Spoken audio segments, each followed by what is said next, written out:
क्या आपके पौधों की मिट्टी में भी चूंटियां काफ़ी हद तक आपको तंग करती हैं और पौधे की ग्रोथ रुकी सी फील होती है। जितनी मर्ज़ी कोशिश कर लें चूंटियां जाती ही नहीं हैं।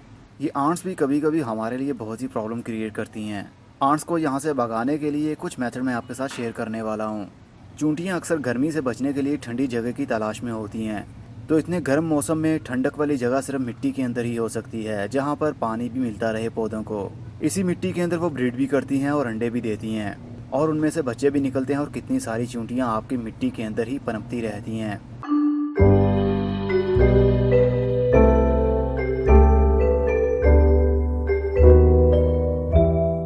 अस्सलाम वालेकुम मेरे दोस्तों, सजनों और बेलियों। मैं हूँ इज़हार अहमद और वेलकम करता हूँ आपको किचन गार्डनिंग चैनल पर। और उम्मीद भी रखता हूँ कि आप सब लोग खैरियत से होंगे, फिटफाट होंगे, अच्छे अच्छे से कामों में खूब अच्छे से बिजी होंगे। आज मैं बात करने वाला हूँ आंट्स को किस तरह भगा सकते हैं आप। करीब 1.5 साल पहले मैंने एक वीडियो बनाई थी सिनेमन पाउडर के ऊपर, मतलब दार चीनी का पाउडर। उसको स्प्रिंकल करने से भी चूंटियाँ भाग जाती थीं, लेकिन हर बार ऑर्गेनिक मैटर काम नहीं भी करता। इसलिए 3 और चीज़ें ऐसी शेयर करने आया हूँ जिससे चूंटियाँ भाग सकती हैं। सबसे पहले आता है कुपेक्स पाउडर। ये बहुत सी कंपनियां बनाती हैं और हर कंपनी का अलग से नेम होता है। इसके ऊपर नाम लिखा है इंसेक्ट किलिंग पाउडर, लेकिन ये आसानी से आपको किसी भी जनरल स्टोर से या फिर मेडिकल स्टोर से मिल सकता है। इंसेक्ट किलर पाउडर यूज़ करने से आपके पौधों को कोई प्रॉब्लम नहीं होती। कहते हैं इसको पौधों के पत्तों के ऊपर भी स्प्रिंकल कर सकते हैं और मिट्टी के ऊपर भी। पौधों के पत्तों को कोई नुकसान नहीं होता, ना फ्रूट को होता है ना पौधों की जड़ों को।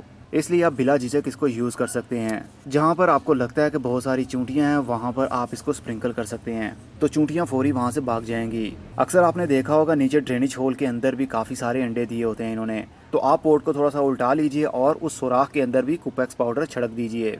इससे उनके अंडे भी डिस्ट्रॉय हो जाएंगे और चूंटियाँ भी भाग जाएंगी। ये तो था केमिकल का यूज़ जो कि फौरी असर दिखाएगा। नंबर 2 पर आता है लाल मिर्च का पाउडर। जो मिर्च हम किचन के अंदर यूज़ करते हैं वही लीजिए और स्प्रिंकल कर दीजिए मिट्टी के सरफेस के ऊपर। ये थोड़ा सा ज़्यादा भी डल जाए तो पौधों को कोई नुकसान नहीं होता और ना ही उसकी जड़ों को। सिर्फ और सिर्फ ये इंसेक्ट को भगाने के लिए हमारे काम आ सकता है। नंबर 3 पर आता है नीम ऑयल। नीम ऑयल बहुत ही परफेक्ट काम करेगा इसके लिए। 1 लीटर पानी लीजिए और उसके अंदर 1 टेबल स्पून ये वाला लिक्विड मतलब ऑयल डाल दीजिए। बोतल को शेक करते रहें और साथ में शावर करते रहें सिर्फ मिट्टी के सरफेस पर। 1 चम्मच 1 लीटर पानी के अंदर मिक्स करके कभी भी पत्तों के ऊपर पौधों के ऊपर स्प्रे नहीं करना चाहिए, नहीं तो आपके पौधे बर्न हो सकते हैं। ये यूज़फुल तो है, लेकिन अगर ओवरडोज हो जाए, ओवर पोटेंसी हम यूज़ कर लें तो पौधों के पत्ते ब्राउन हो जाते हैं, ड्राई हो जाते हैं।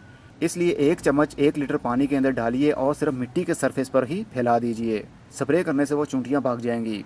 और सबसे इसका आसान हल, जिसके लिए आपको कुछ भी यूज़ नहीं करना पड़ेगा, सिर्फ और सिर्फ सॉइल की गोडी करनी पड़ेगी। गुड़ाई कीजिए या गोडी कीजिए, सेम ही चीज़ें होती हैं, क्योंकि गुड़ाई भी एक लफ्ज़ है और गोडी भी।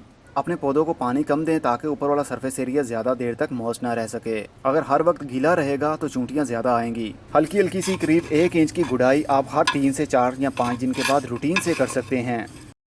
इस तरह करने से इनके घर भी डिस्ट्रॉय हो जाएंगे और साथ में अंडे भी।